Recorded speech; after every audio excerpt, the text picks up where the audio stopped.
지난주 마지막 거래일 국내 증시 양대 지수 엇갈리며 마감했습니다.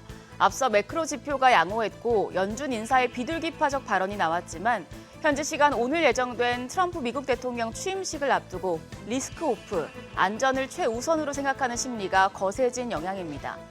이제 트럼프가 옵니다. 취임 후 구체적인 정책 윤곽이 잡히면서 굉장히 바쁜 한 주가 되겠습니다. 전 거래일 복귀하면서 이번 주 준비하시죠. 코스피는 0.2% 하락했고 코스닥은 0.1% 가까이 올랐습니다. 코스피 지난주 상승과 하락을 하루 단위로 오가며 퐁당퐁당 장세를 연출했습니다.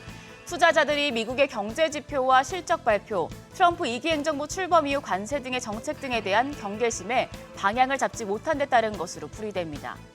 수급적인 상황은 시장에 비우호적으로 작용했습니다.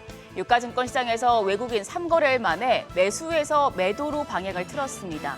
2,300억 원 넘는 팔자 포지션 취했고요.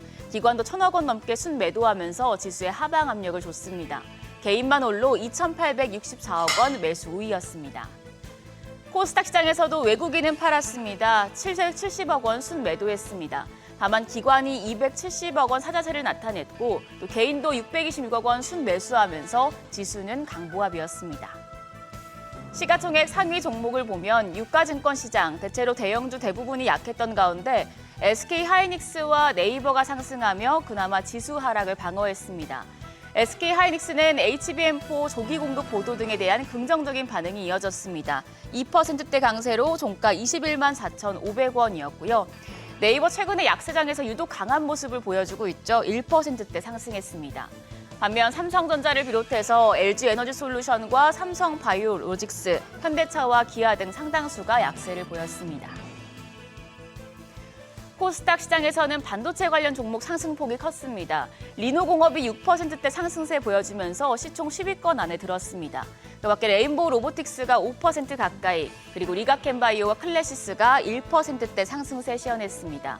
반면 알테오젠과 에코프로비엠, HLB, 에코프로 등 일부 제약바이오와 2차전지주는 하락했습니다. 환율은 소폭 올랐습니다. 정기장 마감 시간 달러 기준 1원 60전 오른 1,458원 30전에 거래를 마쳤습니다. 금리 인하에 대한 기대보다는 트럼프 대통령 당선인 취임에 대한 경계감이 더 크게 반영됐습니다. 이후 야간 거래에서 환율은 1,460원대를 소폭 웃돌았습니다만 트럼프 대통령 당선인과 시진핑 중국 국가주석이 전화통화를 가졌다는 소식이 나온 이후에 다시 후퇴했습니다. 오늘 새벽 6시 기준 역외환율은 1,456원이었습니다. 외환시장 1,450원대 중후반에서 출발할 가능성이 높겠습니다. 트럼프 2기 행정부가 시작됩니다. 이번 주 다양한 일정이 예정돼 있어서 그 어느 때보다 바쁜 한 주가 되겠는데요. 하나씩 체크하시죠.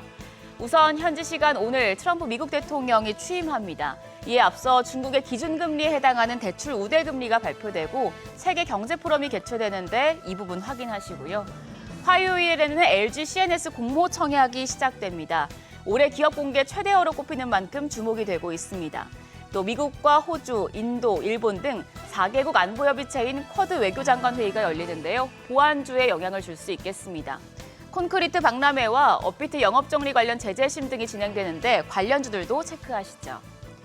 미국 시간으로 수요일, 우리 시간으로 목요일 새벽에는 삼성전자의 갤럭시 언팩 행사가 개최됩니다. AI 기능을 키운 새로운 모델이 나올 텐데 신작이 수요를 키울 수 있을지 업계의 평가에 관심이 모아지고 있습니다. 목요일에는 미국 임상종양학회가 열립니다. 여기에 참가하는 기업들에는 또 모멘텀이 될 수 있겠습니다. 그리고 금요일에는 일본은행 BOJ가 기준금리를 결정합니다. 앞서 우에다 가즈오 BOJ 총리가 금리 추가 인상 방안을 검토 중인 것으로 알려져서 시장에 부담을 주고 있는데요. 어떤 결과가 나오는지에 따라서 글로벌 시장이 전반적으로 들썩일 수 있겠습니다. 더불어서 데이원 컴퍼니와 아스테라시스, YG넛 등의 새내기주 주가 추이도 함께 확인하시죠. 더불어서 이번 주는 많은 기업들이 4분기 실적을 발표합니다. 오늘 HD 현대 일렉트릭을 시작으로 수요일 삼성 바이오로직스와 삼성물산, LG이노텍, 현대건설, LX세미콘이 실적을 공개합니다. 목요일에는 SK하이닉스와 현대차, 삼성 SDS까지 실적을 내놓습니다. 시장에 큰 영향을 미칠 수 있겠고요.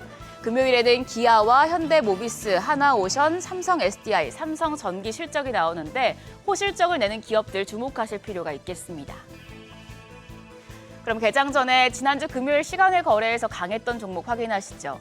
전 거래일에는 조선과 조선기자재 쪽 그리고 토큰증권 관련주가 강했습니다. 조선업종은 미국 무역대표부가 중국이 조선과 해운산업에서 불공정하게 경쟁해 미국 경제에 피해를 주고 있다며 대응 조치를 예고하자 반사 수혜 기대감이 커진 영향이었습니다.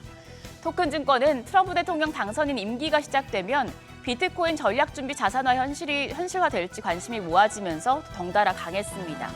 자, 이제 트럼프가 옵니다. 내일 새벽 2시 트럼프 대통령 당선인 취임식을 앞두고 오늘 국내 증시 리스크오프 심리가 더 강해질지 아니면 역으로 리스크온 심리가 강해질지 장 초반 분위기 지켜보셔야겠습니다. 지금까지 어제장 오늘장이었습니다.